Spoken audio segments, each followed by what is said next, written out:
It is the last night of November and we're coming to you live from the Nation Centre with these top stories.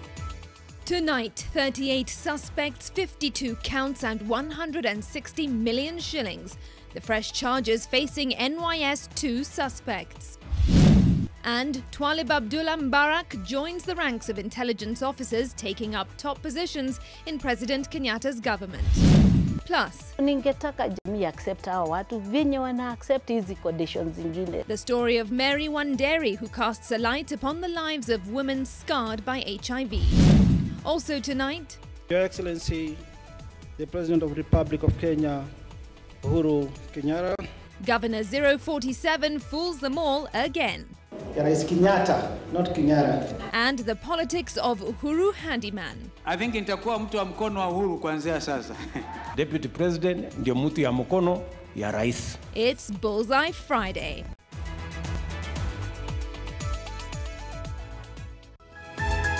NTV Weekend Edition with Smriti Vidyarthi. Thanks very much for your company tonight. Flora Atieno is our sign language interpreter. To our top story, 38 suspects of the second National Youth Service scandal have been charged with 54 fresh counts. They include former Youth and Gender Principal Secretary Lillian Omolo, former NYS Director Richard Ndubai, and the directors of 3 companies involved in the impropriety. Well, the suspects pleaded not guilty to all the counts, which relate to the loss of more than 160 million shillings. Ken Majungu has the details.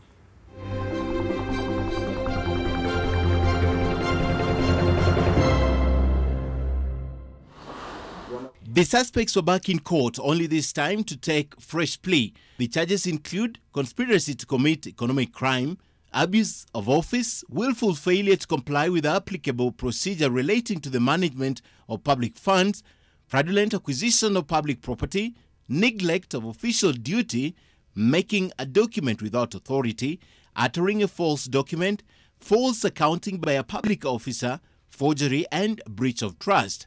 The suspects appeared before Senior Principal Magistrate Lucas Onyina, where they denied the charges of conspiring to allow the payment of 167,715,700 shillings to 3 companies, which include Firstling Limited, Kunjiwa Enterprises and Ameritrade Limited on diverse dates between April 6, 2016 and May 13, 2017 within the country.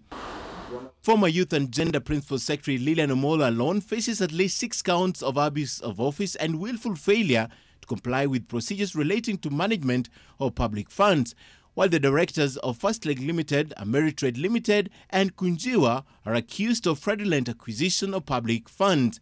In the meantime, warrants of arrest are out for individuals still at large who include Samuel Lanlin Otieno, James Katulu and George Munji Wakuha, and the directors of Ameritrade Limited.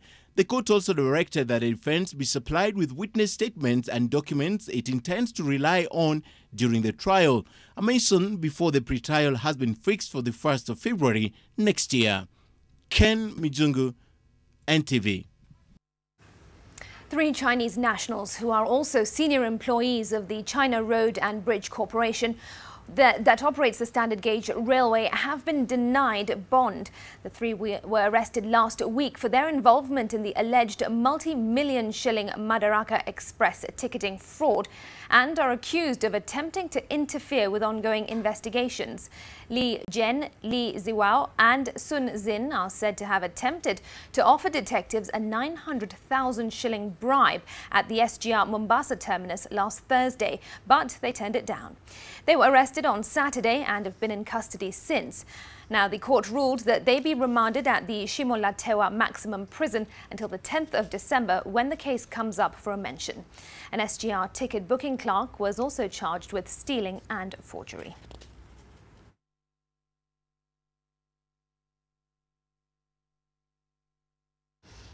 Elsewhere, Darasa Investments Limited suffered a big blow after a 40,000 metric tons of its Brazilian sugar was reshipped after failing quality tests. The vessel carrying the sugar left the port of Mombasa this evening back to the country of origin. The consignment had to be reshipped after it failed quality tests conducted by a government multi-agency that includes the Kenya Bureau of Standards.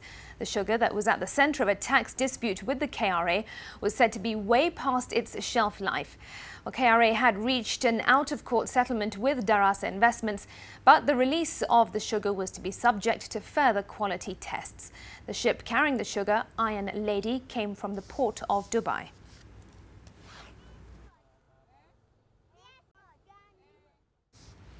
The Kenya Power and Lighting Company cooked its books by over 7.2 billion shillings in the run-up to the 2017 general elections.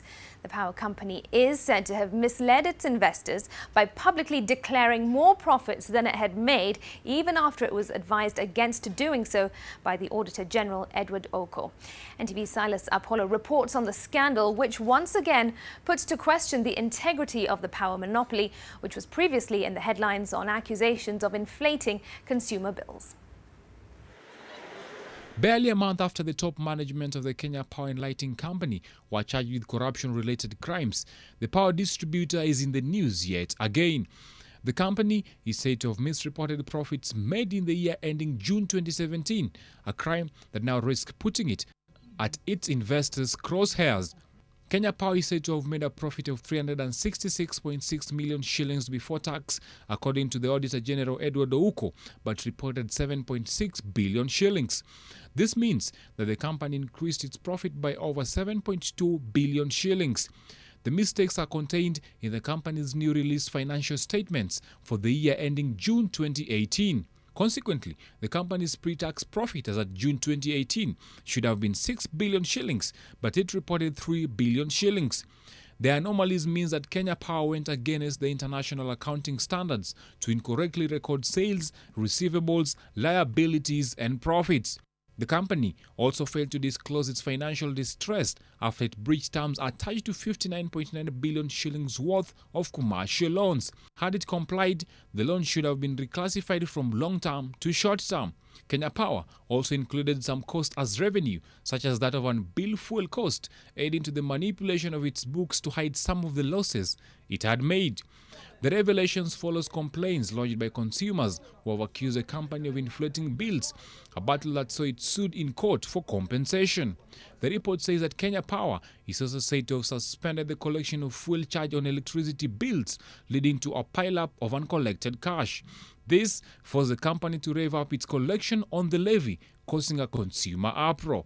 In the corridors of justice, the management of the company have been accused of inflating tender prices, leading to losses at the company. Silas Apollo, NTV.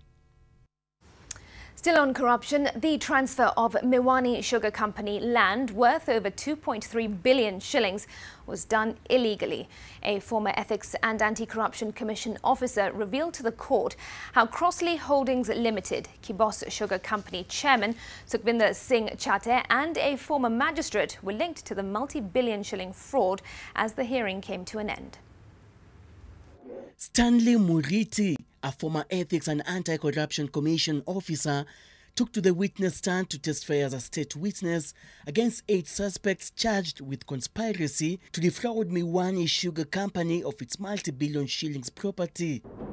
Testifying before Kisumu Chief Magistrate Julius Ngar, Muriti, who investigated the matter alongside his EACC colleague Enoch Nguthu, told the court that there was a likelihood that one of the implicated entities, Crossley Holdings Limited, had acquired a forged certificate of consent from the Lands Control Board in Nando District for the irregular transfer and acquisition of property worth over 2.3 billion shillings belonging to Miwani Sugar Company. The court heard that Crossley Holdings Limited and Agrochemicals Housing Cooperative were both issued with a similar certificate of consent bearing the same serial number. You have evidence. Attempts by the prosecution, led by State Counsel Fred Ashimosi, to submit new evidence regarding land search results was objected by defense lawyers led by Richard Onsongo. I'll need to see the draft.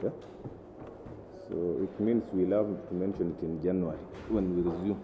In the case, Kibos Sugar Company Chairman Sukhwinder Singh Chate, former Magistrate Abdul Kadir El Kindi, Ian Gakoi Mawa, Odongo Phillips Katiba, Moses Naburo Osewe, Kefa Lumumba Atunga, Epinto Apono Okoyo, and Crossley Holdings Limited have been charged with conspiracy to defraud the Miwani Sugar Company its multi-billion shillings land. They are alleged to have committed the crime between 2007 and 2008. Seth Olale, NTV. Now, on our state of corruption coverage this week, we've been tracking some big numbers, billions of shillings said to have been lost or stolen from government institutions. Now, let's start with the ticketing scandal at the SGR that involves insiders skimming off a significant portion of revenue from each trip. Now, it's not clear how long the fraud has been going on for, but sources within the ticketing docket says that it's possible that up to 1 million shillings per day could have been stolen. Now, meanwhile, the Kenya Pipeline Company has been at pains to explain how 23 billion shillings just disappeared. Now, oil marketing companies refused to pass on the burden to consumers, while insurance firms said that they will not pay for it. KCP says the fuel spilled to the ground, but there hasn't been any evidence of that anywhere. So really some shocking statistics there at KPC.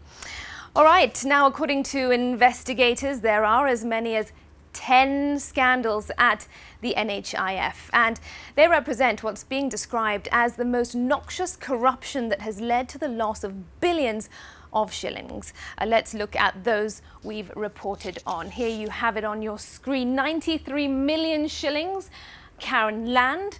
1.4 billion shillings for a resource centre, and then you've got the cost of a multi-storey car park that shot up from 900 million shillings all the way up to 3.4 billion shillings.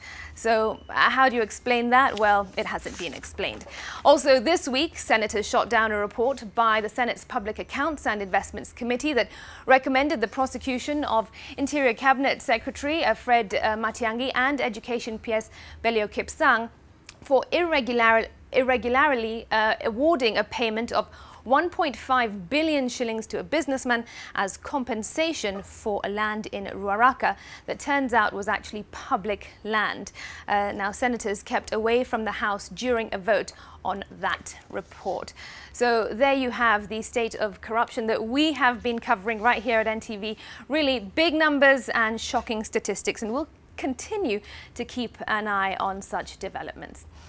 All right, elsewhere now, the EACC Chief Executive Officer Halake Wako will be leaving the helm of the anti-graft watchdog in less than 2 months, opening the door for a new face at the Commission. The EACC has settled on ex-military intelligence officer Twalib Abdullah Mbarak to steer its next phase of the fight against graft. NTV's Brenda Wanga tells us more about this man set to take up the very challenging job.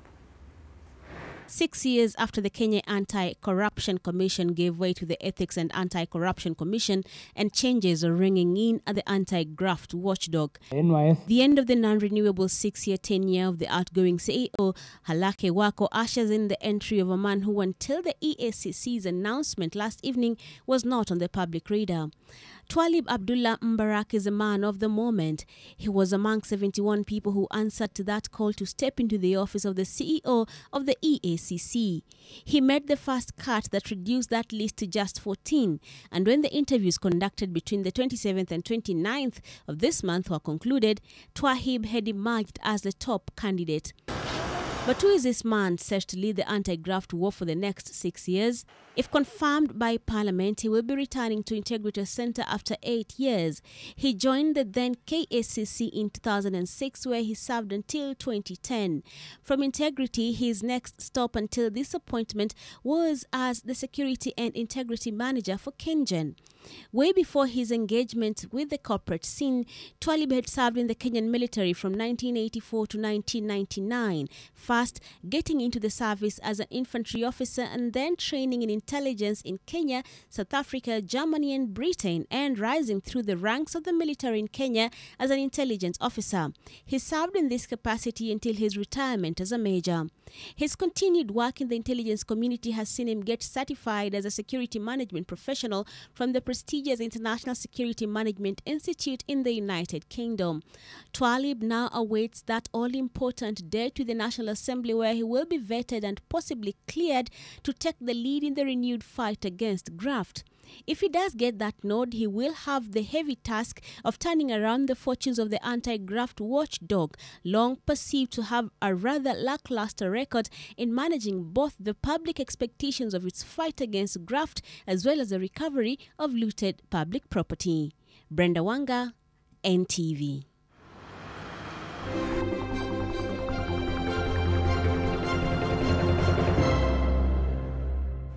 All right, our coverage of the state of corruption in Kenya leads us to our first break. We'll be back in just a moment.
Welcome back.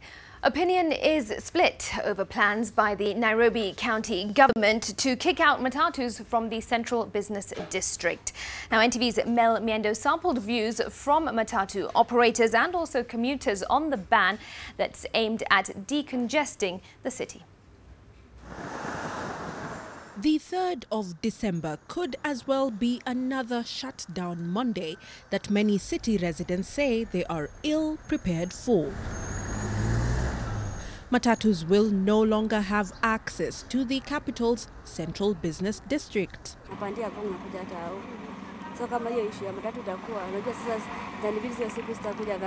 Wengi tunatoka pande za Ubali ndio tukuje kama Kakumoji ama Kikomba, lazima upite, lazima kutembea mgudi itakuwa shida. Sababu wakulima wadogo sisi hatuna magari ya kutembelea na pikipiki wanakataa tuingie bado.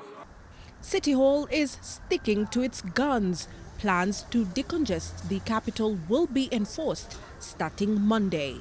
The county has designated 11 passenger drop-off and pick-up points. Matatus plying Thika Road, Wayaki Way, Uhuru Highway, Kipande Road, Limuru Road, Ruiru and Kiambu Road will pick and drop off passengers at Fig Tree in Ngara. Those from Jogoo Road will stop at Muthurwa, while those from Ngong Road will park at the railway's terminus.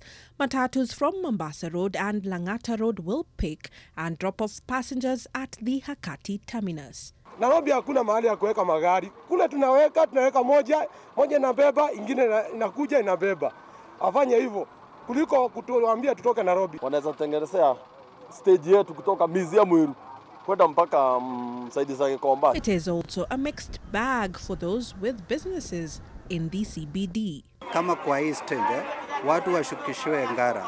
No one mwenye atakuja hapa, watu watakuwa wanaopt kununua mahali wako karibu. This is the second attempt for the Nairobi County government to intend to lock out matatus from the CBD.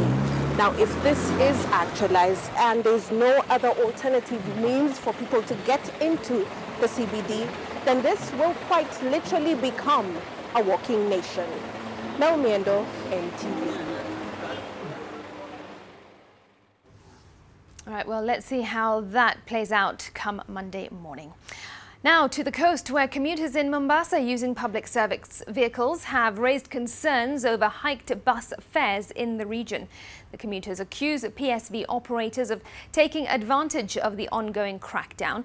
They claim the fares have gone up by 50% during peak hours, forcing thousands to walk to their destination. Kevin Mutai has the details. Coast residents continue to bear the brunt of the ongoing crackdown on the public service vehicles. During peak hours, commuters now pay up to 150 shillings from Mombasa CBD to Mtwapa. That is 70 shillings more from the normal fare. Fare ukiuliza waweza kuchukua tuktuk hapo shilingi 200 mpaka town. Tulikuwa natumia 40 kwenda na kurudi, sasa hii ni shilingi 100 ambao 60 imeongezeka. Sasa inabidi ugawanye ile safari. Utembee nusu ya mwendo kisha uweze kupanda gari pale mahali ambapo unajiweza. Most of the affected areas include Mtwapa, Bombolulu, Light, Mshomoroni, Changamwe and Ferry. Some traders are now counting losses, claiming they cannot afford to get to the market on time because of the hike in fares. Most have to depend on handcarts, which are also quite expensive. Musikubali kutoa hiyo nauli. Na ikiwa gari haina fare chart ndani ya kioo ndani ya gari, mujue hiyo gari msikubali kupanda. Some residents have welcomed the renewed vigor by the government to enforce traffic rules, but are concerned that it has become an avenue for the police to collect bribes. Hiyo ni wale watu wamekosa mwelekeo, wale watu wataki Kenya vizuri, wale watu wataki turudishe utaratibu katika barabara zetu. Over 1,000 public service vehicles have been impounded for failure to comply with the Michuki rules. Kevin Mutai, NTV, Mombasa. All right, moving away from that now and to a touching story. Mary Wanderi has helped dozens of HIV-positive women live positively through her self-help initiative, Living Positive Kenya, for the last 9 years. The women laud Wanderi for standing by them when their families abandoned them and imparted hope when they wished for death. As the world prepares to mark 30 years since the inception of World AIDS Day tomorrow, Olive Burrows brings you her story. Helping the downtrodden in society has been Mary Wanderi's calling, and her career as a children's social worker gives her the perfect platform to satisfy this calling. 9 years ago, in this very field, she encountered the desperation that HIV-positive mothers find themselves in. With nothing and no one to turn to, these mothers depended on the children to feed them. I felt for children that were in the streets who can't feed for their parents. And the reason why the children were feeding their parents is because the parents were in the houses, very sick. Those times there was a lot of stigma. Jane, not her real name, was one such mother. Abandoned by her husband and shunned by her father, she was forced to rely on the slim pickings of her children. Wanaenda kwa soko kuchukua mandizi yenye imeoza, makabeji zinatupangwa na mama wa soko, saa ile wanafunga kazi, wanakuja tu na tunakula. Too frail to work, the HIV status she initially refused to accept had become all too real. Nikaambia daktari, mimi sitakunywa mandawa kwa sababu najua ni pneumonia na malaria na ni vile niko na mimba. Though she denied it, the diagnosis had so terrified her that she was afraid to return to a health facility and even delivered her child at home. Nikakaa kwa wiki mbili, mtoto akaanza kubadilisha mwili. She lost her child not too long after. Confronted with this tragedy, she was forced to accept that denying her status wasn't going to change it. Kaona hizi ndawa niko nazo, nitafanya nini? Sitaweza ukunywa, nimejificha juu already niko mgonjwa. Mimi nikandisclose kwa mzee. Her husband walked out on her, and having nowhere else to turn, she sought out the safety of home. But even there, she found no solace. Lakini babangu akakuwa mkali, akasema yeye hana pale samba ya kuzika wenye wako na ugonjwa ya ukimwi. Deathly ill and without a support system, Jane contemplated taking her own life. Fortunately, her neighbors intervened and alerted a community health worker to her condition. That was how she met Mary and was adopted into the Living Positive family. Living Positive equipped her with the skills needed to start her own tailoring business, helped secure scholarships for her children, and became her emotional support. Na shule yenye mtoto alipelekwa ndiye alikuwa wa kwanza. Jane's story isn't unique. All in all, there are 80 single mom-headed families who have benefited from Living Positive's programs. Wamama wengi si ati walipata mtu akifanya usherati ama akifanya mambo mbaya.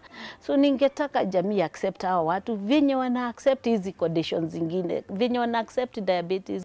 And having worked with HIV-positive women for the better part of a decade, Mary looks to the future with optimism, having witnessed how the women in her care turned from lepers to productive members of society, their status no longer dictating their lives. I was brought up a single mom. So one of the things is I believed in the value of a woman making it. Olive Burrows, NTV. What a wonderful woman. That story highlighting the plight of HIV women ahead of World AIDS Day tomorrow. At that point, we take a break on NTV Tonight. Don't go too far. I'll be back in just a moment.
NTV Business News in association with Saiton.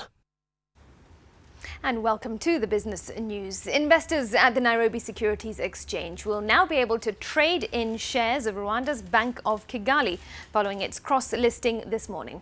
Well, this marks only the second cross-listing at the exchange from a regional entity since Uganda's energy distributor Umeme set the precedent in 2012. Here's Julian Amboko with the details. You can now ring the bell.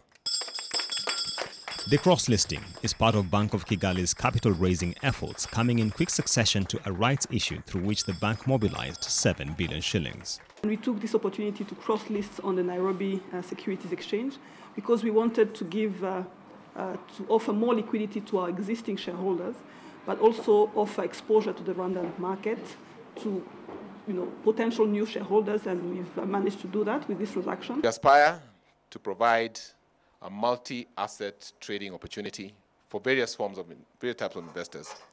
So the exchange is now at a very advanced stage of setting up this derivatives market. We are now piloting, which will actually be commencing next year. We have been able to list an ETF, a real estate investment trust product as well. We are working with other providers to issue green bonds. The structuring of the transaction has also been touted as a pioneering development which promises to unlock the potential of capital markets in the region. It is also, in an East African context, the very first company to actually raise capital in conjunction with a cross-listing. I think this is important as it demonstrates the promise of Nairobi as an exchange which regional companies can go to source primary capital, accessing not only Kenyan investors, but also investors from all the financial centers of the world who trade through the exchange. Bank of Kigali's share, which attracted bids at 31 shillings and 10 cents at the start of trading, did not trade in the first day at the Nairobi Securities Exchange. The bank, which is the biggest lender in Rwanda, plans to spend the 7 billion shillings it raised through a rights issue for onward lending to customers, setting up a life insurance business and strengthening its ICT support system. Julian Samboko, NTV. The cost of living in Kenya has risen marginally over the last 1 month. This despite a slight drop in the cost of foodstuff ahead of the December holidays. Now, data from the Kenya National Bureau of Statistics shows that inflation for the month of November stood at 5.58%, slightly higher than 5.53% recorded in October. On Tuesday, the Central Bank of Kenya said that inflation was well contained and that it expected it to remain in the government's preferred range of between 2.5 and 7.5%.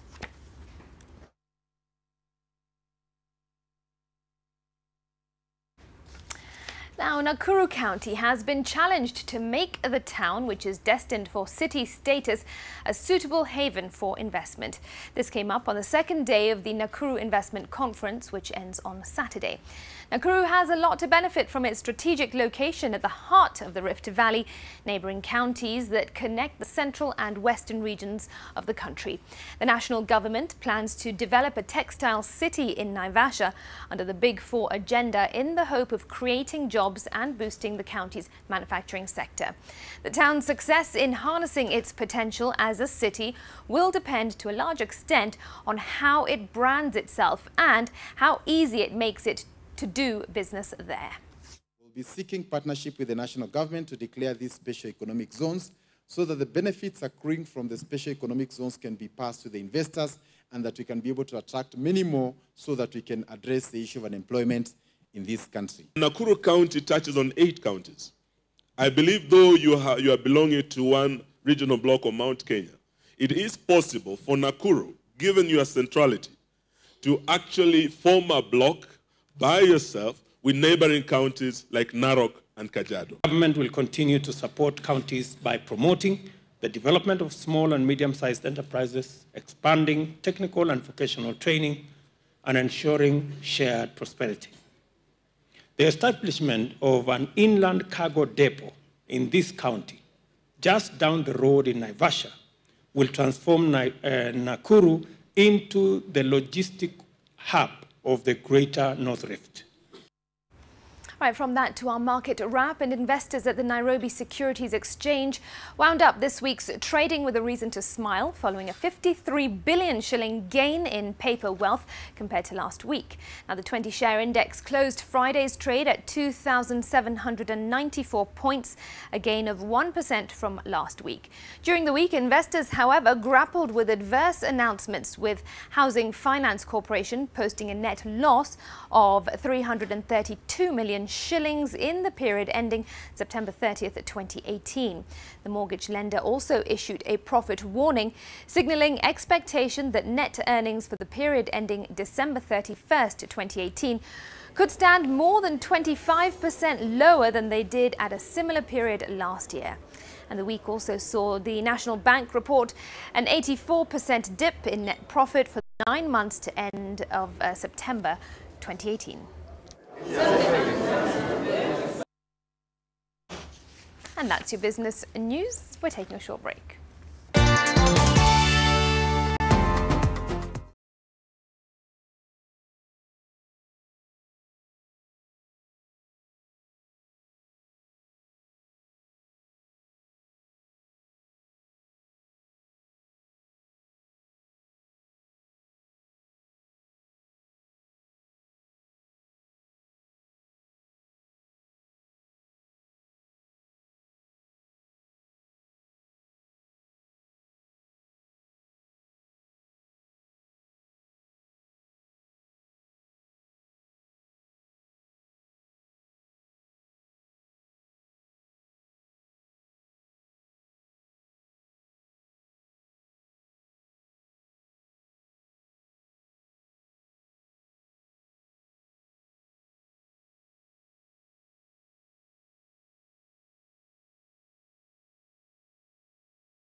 It's that time.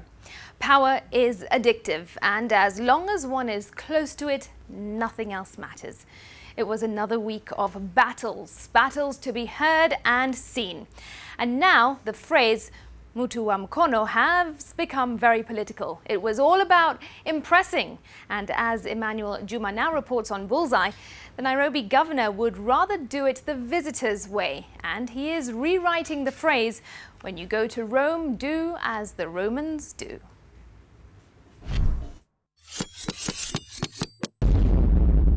Mbuvi Sonko, governor of the great city of Nairobi, to make his welcoming remarks. Sonko's biggest moment, and big moments demand new ways and style. Your Excellency, the President of the Republic of Kenya, Uhuru Kenyatta. Kenyatta? Where did that come from? Great to have President Kenyatta of Kenya and First Lady Kenyatta. Thank you very much for being here. Ah, Sonko is a good student after all, and there is much more he has picked up. Nairobi is proud to be the first city in the world to host this very important and exciting conference.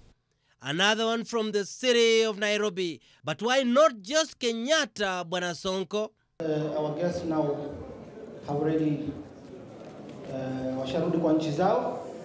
So kwa niaba ya Rais Kenyatta, not Kenyatta, because yeah.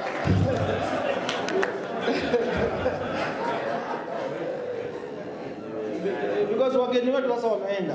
Kuna lugha tunatumia ya kukaribisha international communities, wageni kutoka nchi mbalimbali, wao wanafurahi tuwe kama wao. But please, even with the visitors gone, we beg Governor 047 to stick to this. Don't go back to this. However much you may consider yourself Mutu wa Mkono for the city of Nairobi. Aturudi huko tena. I think nitakuwa mtu wa mkono wa Uhuru kuanzia sasa. Now, there is a statement that's causing stiff indigestion both within and without. Katiba inasema Deputy President ndio mtu ya mkono ya rais. Wow, he's saying that Mutu wa Mkono wa Uhuru is actually a constitutional office. Kuna mwingine pale Kasarani ambaye aliapishwa kwamba atasaidia Uhuru Kenyatta. Si hao watu wengine tu ni kujaribu na kudoea. Lakini mtu mwenye hako na kazi ambaye amepatiwa na katiba ya Kenya ni mimi. You heard me say mtu wa mkono and people are misinterpreting that. Wale watu wanasumbuka na ile kazi wanafanya, waende wasome katiba. Wengine ukichukua painful decision, people will always have a few questions. In the August House, it was all about numbers. Numbers that could not add up as the quest for equity dragged on. We seek some wisdom from the young on this issue. The ones who are insisting that we are not supposed to pass this bill, they are ladies, because they are saying that they do not understand the criteria which will be used by the leaders to nominate those women. But Mheshimiwa, what do we do? You can see there was a raise in tax, there was a hacking. Even when we will hand these numbers in the parliament, at the same time we are going to hand another bulk to the common mwananchi, where they will have to pay more so that they can satisfy them, or they can pay the salaries of these nominated members. We shukuru. We seek change, even if it means men wearing skirts. And why not? DP Ruto has done it, and no kiburi here. Na sisi wafugaji tuwache kiburi. Unajua sisi wafugaji tuko na kiburi sana, tunadharau wanawake. As for MM, he is sticking in NASA. But why ma-DVD? Sisi tulikuja na hiyo NASA. Kweli ama uongo? Na mimi ndio nilikuwa nasema hiyo NASA hawa. Si namna hiyo? Still, he has a problem with the son of Samuel's money. This person who is masquerading as an extremely wealthy person,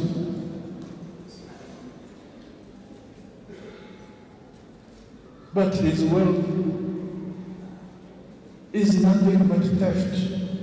Ichungwa, what's that they are saying about William's money? Nasema huyu pesa anatoa ni kuiba, ameiba. Mimi nimeuliza, sitaki kusema ile duara imeibiwa ya nani. We started with a twang. Uhuru Kenyatta. We end with a weng in Kiswahili this time. Wamenilaki kama na roho kubwa. Emmanuel Juma, Bullseye, NTV.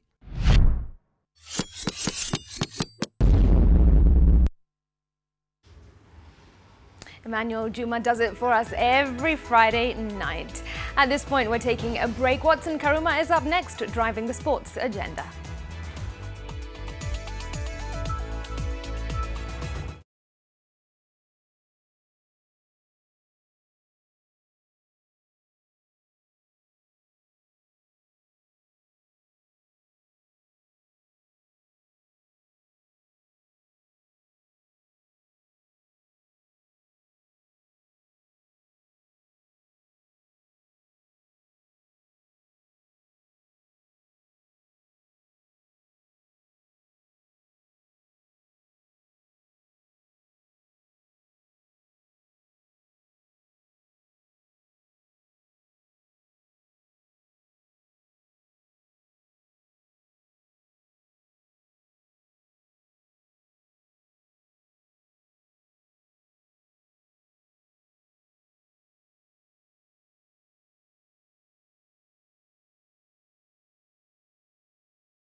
Watson Karuma, the national football team, that's the Harambee Stars, has been nominated for the Team of the Year award by Confederation of African Football, CAF.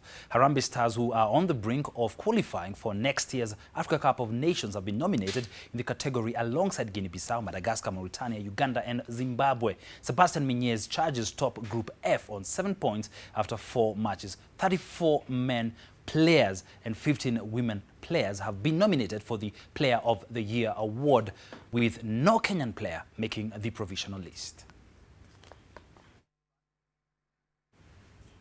Now, Kenya will meet Spain in the Challenge Trophy at the Dubai Sevens on Saturday at 8:30 a.m. after losing all 3 Group B matches today. Paul Murunga's side were hammered by Fiji 12-43 in their last match of the day, following a spectacular collapse in the second half after trailing 7-17 at halftime. Earlier, Shujaa lost 17-21 to France, with Dennis Ombachi bagging a brace, while in their opening match, the Kenyans went down 14-35 to Scotland. Meanwhile, the Kenya Lionesses finished 12th overall